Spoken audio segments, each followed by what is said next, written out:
Welcome to the Geek 101 podcast. Road to Arrowverse Crisis, Episode 9. Crisis on Earth X. I'm your host, Andy Bowman, and with me today, as always, are friends Tessa and Sam. How you guys doing today, Sam? We are happy we are not on Earth X. Are we, though? We are in the darkest timeline, though, I'm pretty sure. Either way. There are some things about Earth X that may be kind of relevant to our society today. Well, and I definitely think that these episodes that concern Earth X are very aware of that, too. So there was some definite side-eye going on in some of these episodes. It was 2017. It was a dark and confusing time. Unfortunately, it is still a dark and confusing time. But what are you talking about? We've got I'm not going to say anything about we just dove right into that, didn't we? Yeah. I'm not going to say anything about people running for president and their connections to cults. Always fun. Actual cults. Wait, do we live in a comic book? Like, I think this sometimes to myself. Do we live in a comic book? Well, if you go by the story of Fables, right, the Bill Willingham comic book Fables, our world is the progenitor of all narrative, which creates their world. So, kind of. Oh, I was thinking more like Deadpool, but... Oh, I mean... I really should probably cut all this out. But anyway... Welcome to the Geek 101 podcast, where we are going to talk about Nazis. That does not seem any less controversial. What did you guys think of this crossover? This is the best crossover so far. I mean, and I think it's better than Elseworlds, which I know we're going to talk about in a couple of weeks. I mean, we obviously haven't seen any of Crisis on Infinite Earths, but Crisis on Earth X, I think, is the pinnacle of the crossover as we know it so far. Well, Feel free to disagree with me, but you're wrong. Well, they pitched this one as basically a movie, you know, like it carries the threads of the individual shows, but I mean, you know, Barry and Iris's wedding is on Supergirl. Like, they clearly decided to stop caring about, for the most part, about which show is doing what thing, and they just committed to telling a story, for the most part. There's even a title card. Like, for each episode, there's actually, like, a Crisis on Earth X. Mm-hmm. Like we were watching a movie, or like a 4-part movie. And this is 4 episodes, so it is the longest crossover, I do believe. It is also definitely the most fun of the crossovers, I think. Despite the fact that it has Nazis. Yeah. This... before we go too far into this, let's go ahead and pitch the setup. How does this start, Sam or Tessa? So, I mean, the basic premise of the crossover is pretty simple. Barry and Iris are getting married after all of this time and all of this drama, and so they, of course, decide to invite all of their friends, both super and not, but let's be honest, most of their friends are super at this point. And so they all gather from all parts of Earth and from one part of the multiverse to see Barry and Iris get married. And so that is sort of the setup.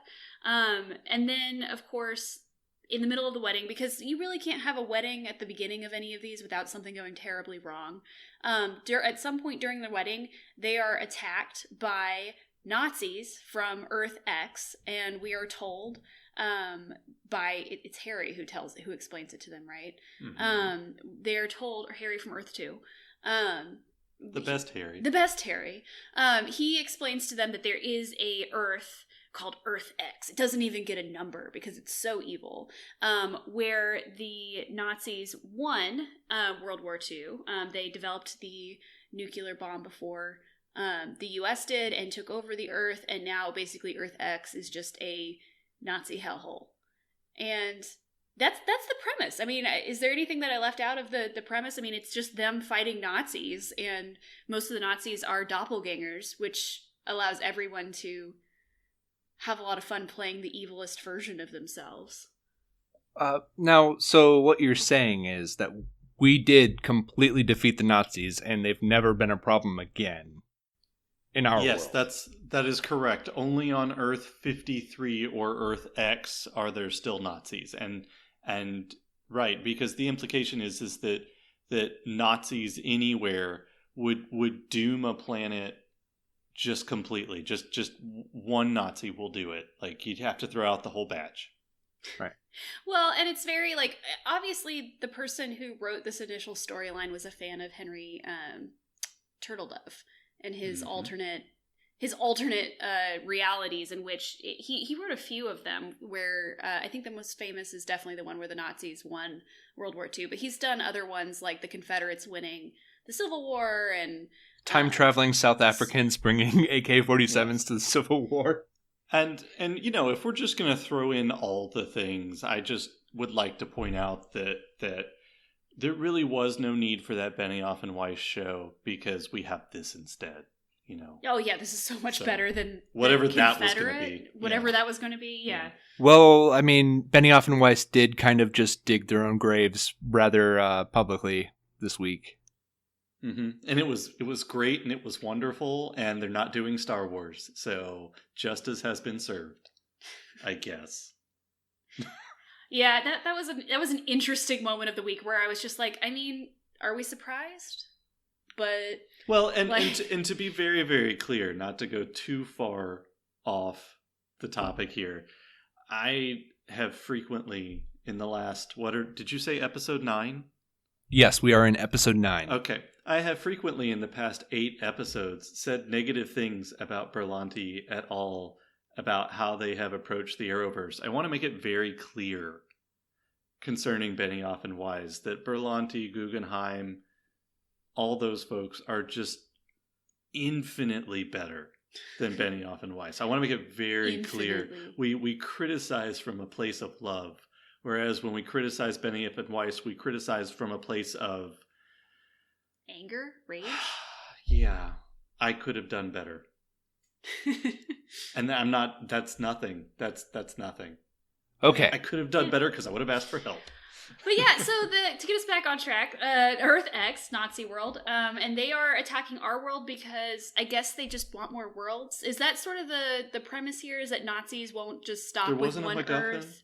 I mean, there is sort of a MacGuffin with the whole Overgirl storyline, which I'm sure we'll talk about. But for the most part, it's just Nazis are gonna Nazi, and they want more Earths to Nazi on, I guess. Mm-hmm. One is not enough. And so it's very dramatic, though. I think it's in the first scene that we see, which is a Supergirl episode. So the very first scene in this is we get to watch James Olsen's doppelganger on Earth X, who is Guardian on Earth X, die at the hands of a Dark Archer, Dark Arrow. And so it's very dramatic because we get to immediately see, like, a doppelganger who looks exactly like the James Olsen that we are familiar with in Supergirl get taken out by a Nazi. And so, yeah, I mean, there are some pretty high stakes. I will say that the Nazis, there are some nods and gestures towards the current political climate. But the Nazis here are definitely played like the Nazis in Indiana Jones. They're just almost cartoonishly evil villains, which, I mean, I think that the Nazis should be portrayed that way to some extent. And there's definitely a lot of overacting. There's definitely a lot of mustache twirling on certain characters' parts. But mainly they're just, you get to have fun with these types of narratives because Nazis are so irredeemably evil that anything in comparison becomes okay, almost. And so there's not a lot of nuance for the villains here, I think.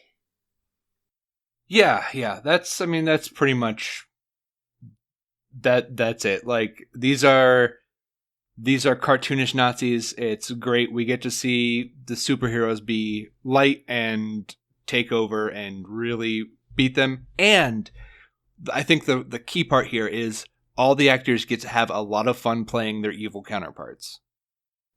Oh, yeah. I mean, I think that Stephen Amell especially, I think, has a lot of fun playing. I mean, turns out Oliver Queen on Earth X is Hitler. I mean, like that literally he is the Fuhrer of the Nazis, and so that's like a really fun reveal in the first episode.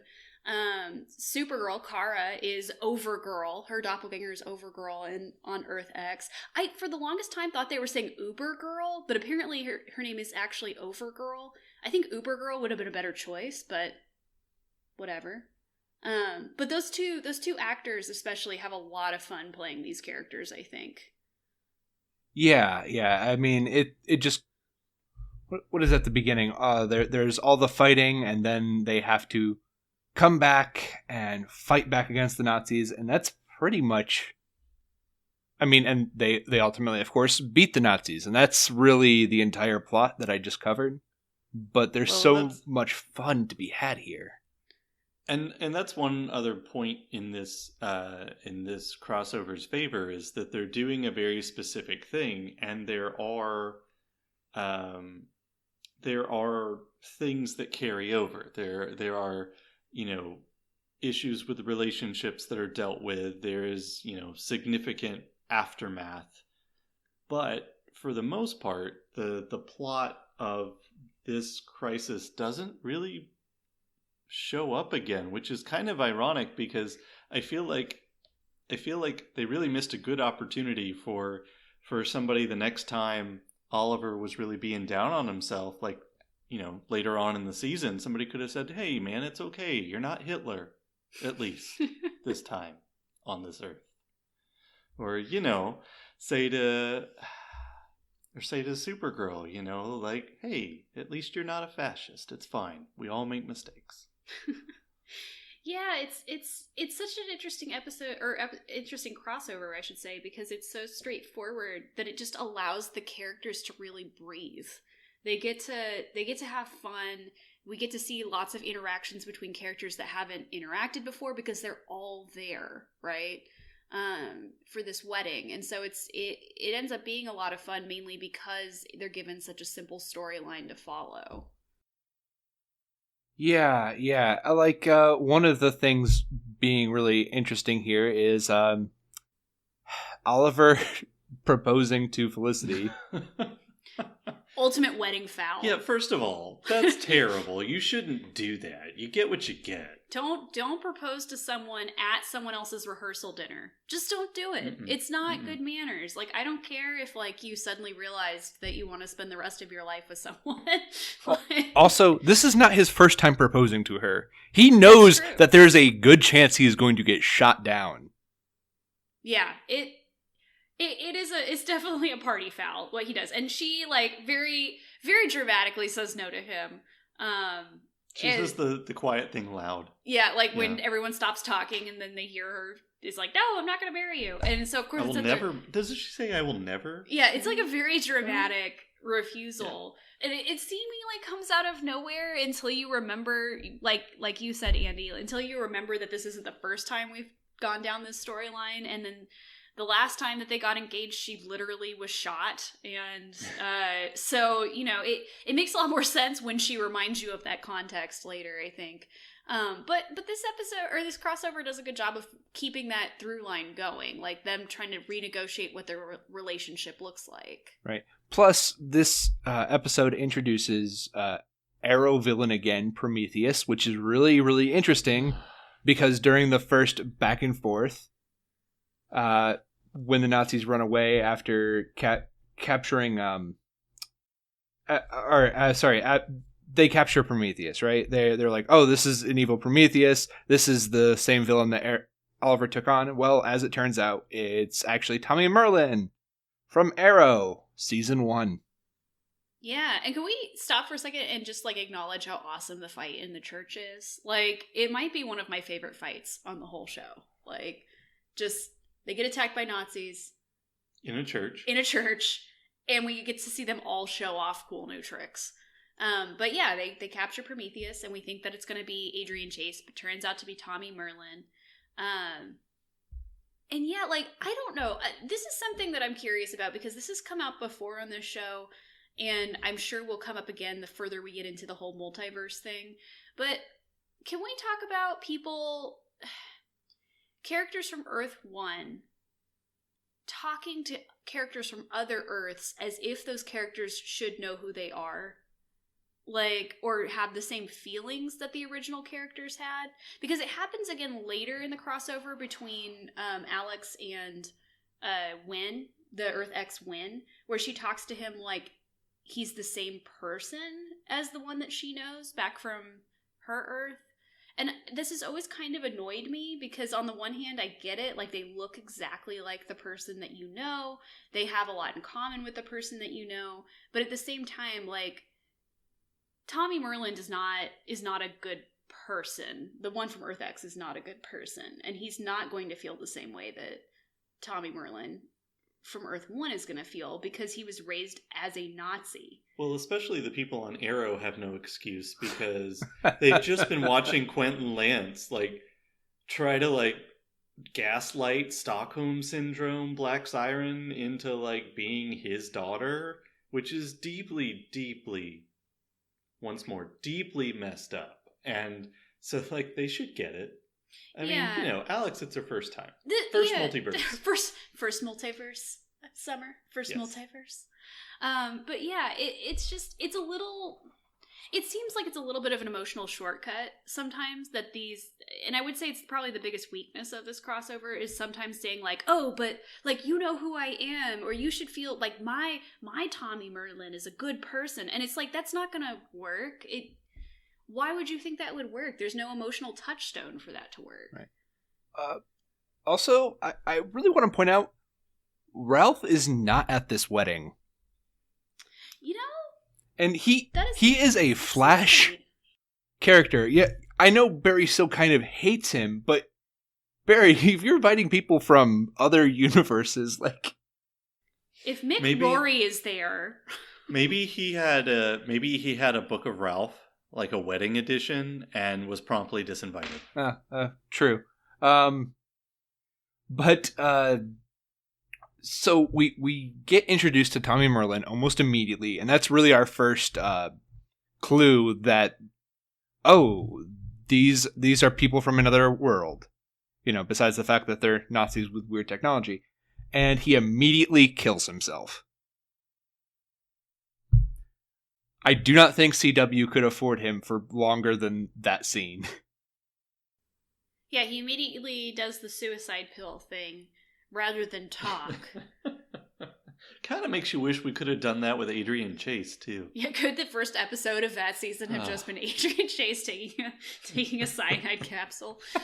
But yeah, so, I mean, I think, again, it's supposed to, like, shock us into being like, oh, if you're raised on a different Earth, like, what if Kara her pod had landed in Germany instead of in, you know, the US? And, you know, it does kind of give us this sense that if, you know, people on a different Earth, they do get raised in different ways, and this is something that you would almost have to be raised in to believe it. I don't know. Yeah, it's interesting. It's kind of whatever. I really like Oliver's reaction to this. And after that's when Harry actually comes out and says like, oh, these guys are from another world. Ha ha ha. Yeah, they're Nazis. Yeah. And we get to see, Dark Arrow, it's Dark Arrow, who's Oliver from Earth X, who's the Führer of Earth X, Overgirl, who is that world's Kara. But then we get Eobard Thawne from Earth 1. Like, he's not actually Earth X's Eobard Thawne. He is the Eobard Thawne from the first season of The Flash. But somehow, well, we need some reason that Kara and Barry can't just take care of all this by themselves. Yeah. True. And it's interesting though, because again, we've talked a lot about how like Flash likes to play fast and loose with timelines, and it's not always the best. I actually enjoyed this because Barry's like, but I killed you. And Eobard Thawne's like, did you? Will you? Like what? Like, yeah. And it's just this moment of just like, sure, for the sake of this crossover, he's an evil Nazi. We're just gonna leave it there. Yeah. what is it? It's something with Overgirl's heart. I never really catch what's wrong with her heart, but they basically need Kara's heart to keep Overgirl alive. It's MacGuffinitis. Mm-hmm. I mean, it is not MacGuffinitis, okay? It makes complete sense. Red Sun with a U, not an O. No, that's a different storyline. She flew too close to the sun. To the Red Sun. And is poisoned now, and so she needs a new heart. And that is a story from, I believe, Superman All-Star, where he gets too close to the sun and gets super powerful for a little while, but he's gonna die soon. Yeah, so they need Kara. So they have two objectives. They want to take over Earth 1, but they also want to rip Kara's heart out of her unanesthetized body and put it into, because they're Nazis, and put it into Overgirl so she can survive. And Overgirl is also married to Dark Arrow, right? Which is a great callback, I think, to last year's crossover when Oliver was unbelievably racist to Kara right off the bat. Yeah, well, and Kara's reaction to finding this out is, ew, gross, no offense. And like looking over at Oliver. And it's there's just these great moments. I think that's the main thing about why this is so great. There's just these little moments of just playing around with these characters. Speaking of little moments, can we talk about one that happens fairly early? Please. So slight spoiler for Supergirl. There are going to be Supergirl and Legend spoilers, right, for the appropriate year in this episode, guys. We'll just say that for purposes here, Kara and Alex are both single at this point in the season. So that ends up that one of the most fun things that happens is Alex and Sarah Lance meeting and having a good time. Yep, they have a one-night stand. Yep. In the very first episode, they get super drunk at the rehearsal dinner and end up having this one-night stand. This is it's just, a lot of it feels like fan service, but it's like damn good fan service, if that makes sense. Like, these characters are both really great, and so it's really awesome to see them like having fun together. But it also gets to like advance both characters a little bit down their respective romantic roads, because Alex is going through a breakup, and one of the things that's really cool about LGBTQ storylines is that when you discover this later on in your life, like Alex has, a lot of times first real breakups like this can feel like they do for other people when they're in their teens, like, because you haven't gone through it before.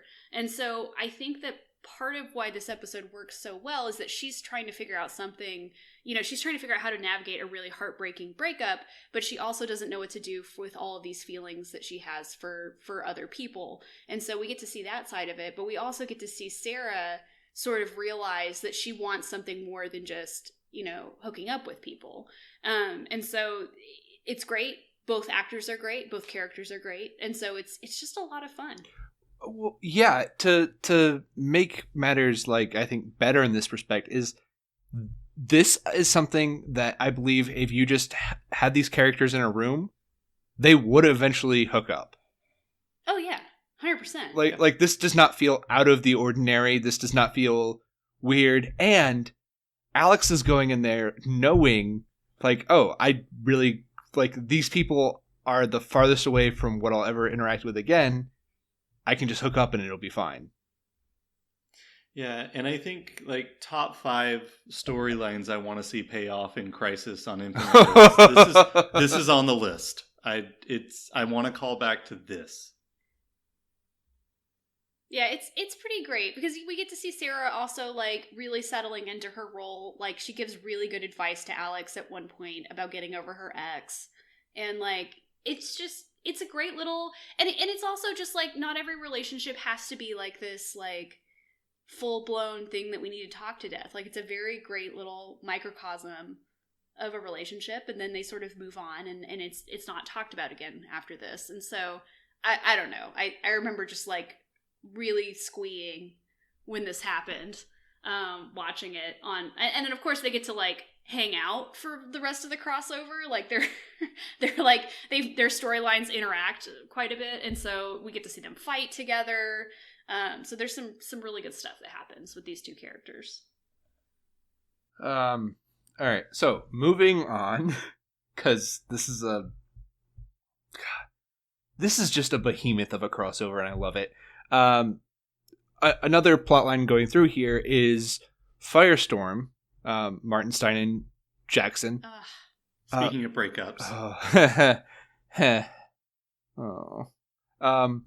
they're dealing with the idea of Martin Stein wants to spend time with his daughter. He wants to retire from being Firestorm, and he kind of has a solution. Are you talking about the spider? The sticky solution? It's a little bit of a so sticky I'll shoot solution? Webs? No, you'll just stick to things. Stuff. What? You'll be really sticky. You'll be really sticky. He tries to give Jax, when they dissolved the Firestorm bond, they had to figure out how to do that first, because if you remember from earlier seasons, you can't just sever the Firestorm bond without them eventually dying. So they have to figure that out first. They do finally figure it out by this episode, but then courtesy of Cisco. Yeah, Cisco and Palmer and Caitlin. Oh, yep. And Stein realizes that even though he needs to leave, he's retiring, that Jax wants to stay with the team. And so he's trying to figure out how to give Jax superpowers so he can stay with the team. It's not super successful. We also get this really great storyline where Jax is very angry at him because he doesn't realize that he's sad to see Stein go, because Stein is the closest thing to a father figure that Jax has ever had. We get to also see Jax hang out with Stein's family at the beginning of this, which is super great. It sort of cements this idea that Jax is part of Stein's family and Stein is part of his family, which of course makes the ending so much more devastating. No, it makes it more awesome.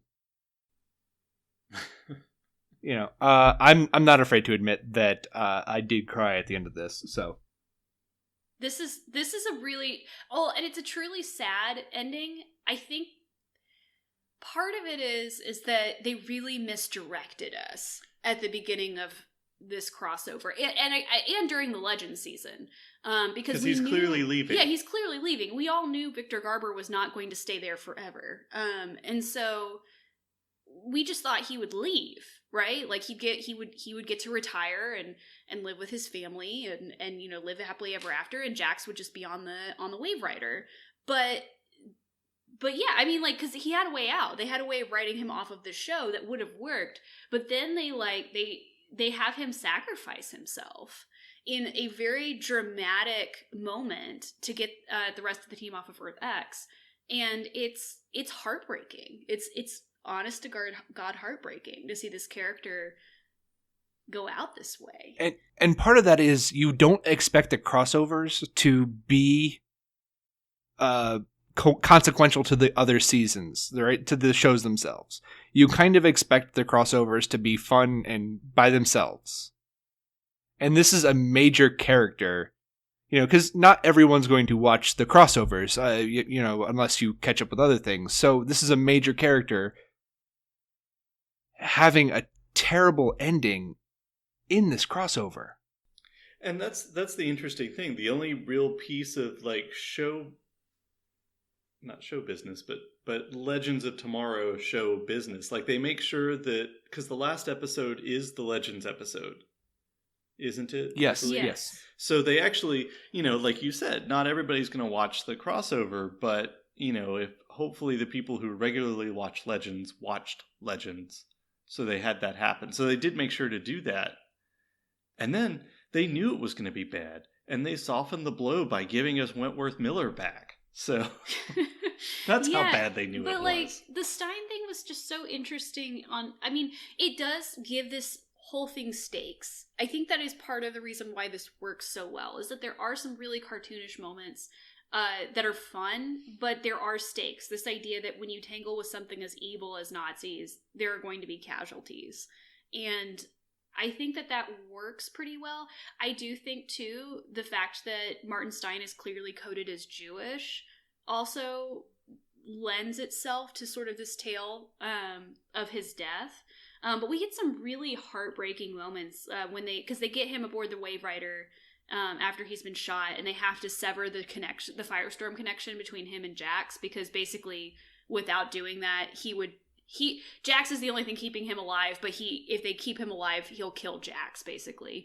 And so there's this really heartbreaking scene where they have to say goodbye to each other.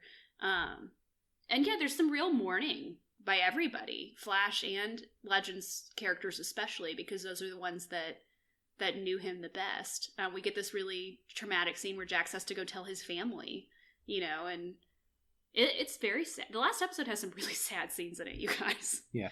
But yes, so the crew kind of gets to go to Earth X, and they go to a concentration camp, and in this concentration camp, they get to go to a concentration camp. camp. Yeah, you know, like a vacation.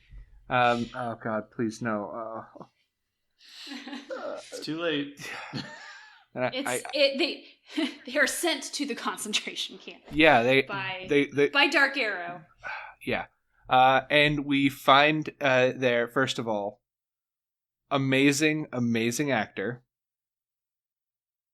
Russell Tovey, who fans of BBC or Doctor Who or in general will recognize. He's just Ears guy. Ears guy. Yeah, right. The Ray. Ray. Yeah. Yeah. Which is his first name. Yeah, but he's also the Ray. Well. Yeah, he's the Ray, but his name is also Ray Terrell. Not to be confused with Ray Palmer. Right. There's a lot of Raisin Boys. Raisin Roys and Mix. Yeah, there's a lot of those on the show, on these shows. Okay. But basically, I'm trying to think. Who's introduced first, Ray or Citizen Cold? Ray, yeah. Ray first, because he's in the camp. The heroes get sent to this camp, except for Kara, who's being kept for, surgery at the hands of Thawne. And so the rest of them are transferred to Earth X, to this camp, which is being run by Earth X Quentin in a terrifying twist of events. But Ray is another prisoner in the camp, and he has the pink label on his uniform. Mm-hmm. And that sort of sparks also this conversation about who gets sent to those camps. Because Sarah also, when Quentin asks her, because he's like, "You're Aryan. Why are you here?" And she was like, "Because I love, both men and women." And so there's this really interesting conversation that's going on about who is in the camp as well. But they're not in the camp very long, because Quentin takes them outside to summarily shoot them, to have them die by firing squad. And they're all wearing collars, so they can't fight back necessarily. But then who shows up to save them? Citizen Cold. This is my favorite iteration of Snart. He's so great. I love Citizen Cold. But we also find out not only is he there to save them, he's really there to save Ray, who is his boyfriend. Yeah, and if you were watching the CW at all, or the Arrowverse at all, and this sort of thing bothers you, well, I have to think that you've rage quit by this point, and so the rest of us can have lots of fun and enjoy the fact that we're getting these relationships explored. Everything about this was great. I love his entrance and how Ray is like, "You cut it really close," and he's like, "Yeah, but it was a really good line." Like, he just has these, like, it's like they finally let Wentworth Miller loose with this version of the character. He's so Just delightful. Now, huh? Just now let him do things. He's so delightful. Okay. I mean, he asks Barry if he made his uniform himself. He's like, "I really like that. Did you make it yourself?" So original Captain Cold, like converted to not evil Captain Cold, hallucination Captain Cold, Plucked out of the timeline, Captain Cold. This is what? Is this the fifth iteration? This might be the fifth one. And it's the one you like best. It is the one I love the best. He is great. And just now he's finally been turned loose. Yes. Okay. Well, because he gets to be like the good guy, but like the fun good guy. Because he's not a Nazi. All right. But yeah, he ends up saving them, and the Ray and Citizen Cold take them all back to the base of the Resistance, the Freedom Fighters, where the Earth X doppelganger of Wynn is the general, and he's... Who can we get to do this that's a familiar face? Let's see. Wynn's who we have left. Good enough. Grumpy Wynn. Yeah. Yeah, it's so much fun. Plus, I really do think that Wentworth Miller just... I really was like, this is how they're going to bring him back to Legends. Yes, yes. And no, we don't get Wentworth in Legends, but hey, maybe after Crisis, who knows? Fingers crossed. There's no way Citizen Cold and the Ray don't show up. Yeah, I am very excited about that. It's great. Although he does get a couple episodes after this in the Flash. He sticks around for a little bit. Yeah. By the way, if you need your Wentworth Miller fix, just by the way, he is on this current season of Madam Secretary. Just want to point that out.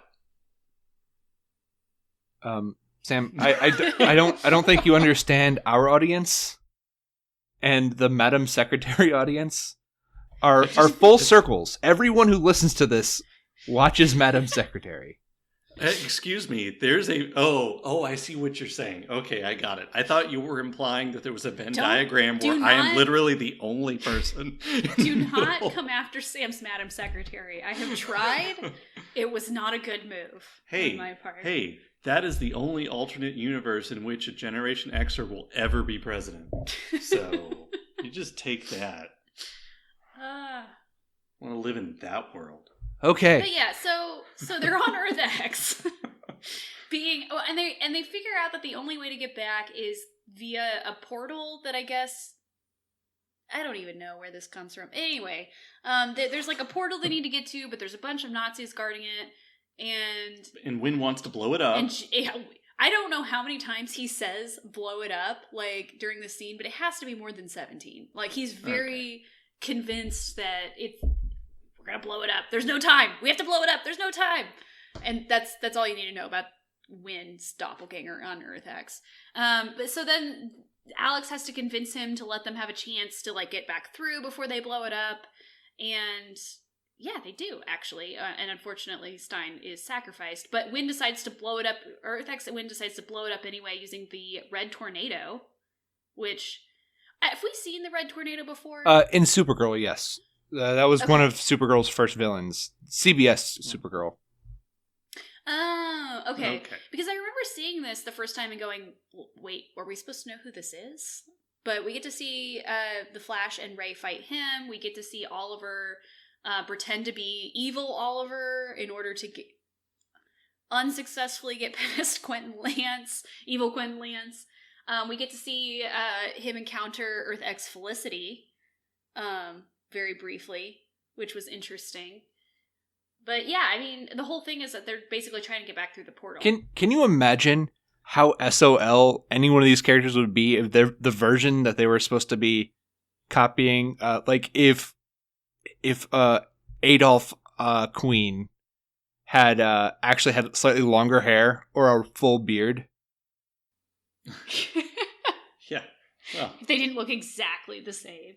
Also, I kind of have a bone to pick with something. This is going to come up later, but I'm just going to like embed in this current conversation the fact that when Earth X Felicity shows up, Oliver has empathy for people from other Earths. I just want to put that on the record. What? And it comes up later, and it's really bothers me. And so I just want to point out, here's an example of that actually happening. Right. Okay, so continuing on about this, we get a lot of fun moments. Fun in the concentration camps. This is what 2 years before Jojo Rabbit. Yeah, exactly. Taika Waititi. Greg Berlanti would like to have a word with you. Yeah, then they... But at the same time, we get the other part of the team. So Iris and Felicity, Mick... dieharding it. Yeah, they're That's dieharding right. it in Star Labs, trying to free Kara.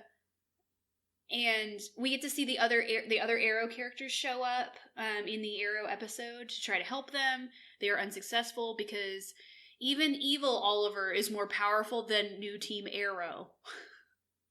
Like, he defeats them in what, like 5 seconds? Mm-hmm, mm-hmm. But the legends finally show up in episode 4 and help the dieharders. Oh, and they have a Nazi wave rider. Yes. The Wellenreiter.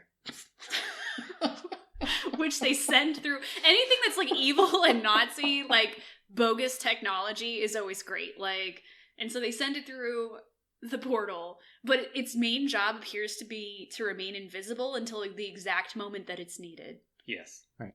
And I remember being a little bit annoyed with no, you don't have to do this. There's another way. You know, because Kara's trying to convince Nazis not to cut her up. Yes, they're known for they're known for their reluctance to do evil things, especially medical. Wait a minute. Experimentation. But Kara's from another world. Maybe her Nazis were much nicer. Yeah, again, this goes back to the whole, like, why are you talking this way to a doppelganger? Like, they are not the same person. They do not remember the same things that you do. Well, she convinced Mon-El to stop being a bloodthirsty, evil, like, person who hates everybody from Krypton. So, I mean... He wasn't bloodthirsty. Yeah, Mon-El was just a frat boy. All right. Yeah. He also wasn't a Nazi. Okay. So well, I'm just saying, like, in her mind, maybe this will work. He was just a little racist. Okay. But she was a little racist too, so... All right. We ultimately end up getting fights where they all kill their counterparts because there's no Barry Allen. Barry just defeats Eobard Thawne. Kara takes Overgirl to explode out in space. Oliver kills Hitler Oliver. And Harry takes the Wave Rider and destroys the Wellenreiter. Yep. And that is what happens. Oh, it is interesting. And then Captain Steel catches Supergirl. Oh yeah, because I forgot about that. That was his contribution. His one contribution. Yes. I will say, I know that we have not always been kind to the character of Iris on this show, and frankly, they have not written a very good character for us to be kind to, but she does say, "Come with me if you want to live," to Kara at one point in the episode, and it was great. I will also point out about how Martin's death, as it happens, he injects himself to split himself up from Firestorm, so that way Jackson will actually live, which I really enjoyed. Yeah, it kind of draws it out, so we're able to have that last conversation, but I think it was an important conversation. Like, they did good by the character. Even though they tricked us and made us feel the feels, they did right by the character, I think. Right, and then at the very end, you find out that Diggle is an ordained minister, and Barry and Oliver have a double wedding. Sadly, not to each other, as I'm sure many fan fiction writers would have wanted, but instead... Wouldn't that have been a much better ending? Well, I mean, yes, but as a consolation, we get Diggle throwing up again. Yeah, that's true. So, I mean... But I also want to pitch this idea that ever since last year's crossover, Barry and Oliver have been having an affair on the low, dressing up in leather and going and getting drinks together. Yeah. We also get a really great scene in the last episode where Mick, who has sort of been, like, he has some great lines in this too, but where he is having a beer, or several beers, and Citizen Cold, the other Snart, shows up because he just decides to, like, vacation on Earth 1 for a bit. He's got some work to do, but he shows up, and of course Mick's first reaction is, the ghost is back, because we've already seen a version of Snart last season that tricked him into teaming up with the League. Is the League of Doom? Legion of Doom. Okay, sorry. But what's great is that then Snart tells him how Earth X Mick died, and it was saving a bunch of cops from a and like it's just this, it's a really great, again, anytime these two characters are on screen together, no matter what version of Snart it is, it's great because they have all these feelings, from their partners, their previous partnership. But yeah, I mean, again, we get to see Citizen Cold is a different character from Earth One Snart, and he's great. Right. He's trying to basically act as therapist too to all of these, especially the legends. He's trying to sort of act as like this, like, just let it all out, just let all your emotions out. And like Mick just absolutely cannot stand it because it is so different from the Snart that he knows. Man, I think we're actually pretty much through.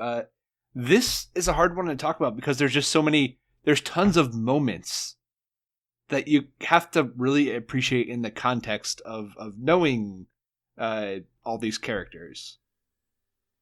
Yeah, I mean, there's some good moments between, we just finished talking about Mick. There's also good moments between Sarah and Mick that if you're not invested in Legends, you won't get. We also get the first appearance of Nora, who we eventually find out is, Nora Allen. So we find out at the end of the Flash season, we talked about this last time, that she is Barry and Iris's daughter from the future, but she shows up at their wedding. She is a usher, bartender. She brings them a cold beverage. Okay, yeah. So she shows up and she's all like, make sure you get married, like there's definitely some like time travel humor too. And I remember at the time people thought that like, oh, who's this girl, like, is she going to be significant? And it was just interesting that they had already planned to bring her back in as the time traveling daughter. Yeah, that was all cool. So I mean, we definitely played our hand here. What do you guys think of this crossover overall? Oh, it's great. If you, the audience, are listening to this because you don't want to do the task, the amazing task of rewatching a lot of this stuff, if you're just trying to pick and choose what to rewatch, I highly recommend spending an evening. Again, it's 4 episodes, so it's like a longer movie, but it really does work as a film. You could just sit down and watch this beginning to end. You would have to Google what order they go in because they are not listed, of course, together. They're listed in their respective shows. But I would highly recommend this as a rewatch, especially if you haven't revisited some of these characters for a while. It holds up. And, at worst, we talk about the backdoor pilot for Legends as maybe is that the one we decided? Yeah, that's the worst. Kind of the weakest? That's the worst. That's 100% the worst. So here's the thing. It is that one's the weakest and this one's the best. And this one at its best does some work to further narrative plots. The Legends pilot as crossover tries to establish story. It is doing a thing in the Arrowverse, whereas this is more self-contained. And so maybe that's one of the reasons why it was so successful, because they were trying to tell a self-contained story and just embedded things that would further the story along.